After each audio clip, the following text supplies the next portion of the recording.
Magandang araw po. Ang kwento namin ngayon ay tungkol sa ang mga isdang makukulit. Ang mga isdang makukulit. Sa isang malawak na karagatan, nakatira ang isang pamilya na isda.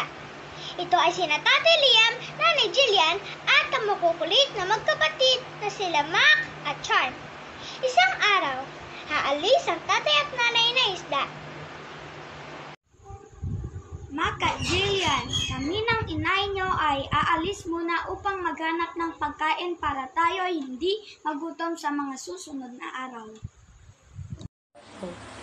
Mga anak, wag kayong lumayo dito sa bahay upang hindi kayo mapahamak. Madaming malalaking isda dyan sa malayo at baka kayo ay kainin. Opo, inay at itay. Mag-ingat po kayo. Ako pong bahala kay Charm.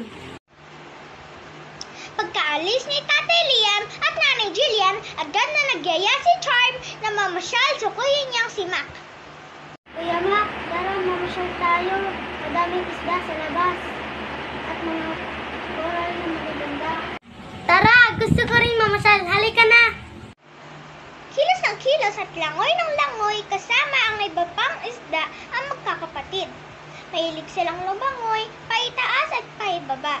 Nagtatago rin sila sa magagandang koral at makukulay na halamang dagat. Kung minsan, sa gilid ng malalaking bato,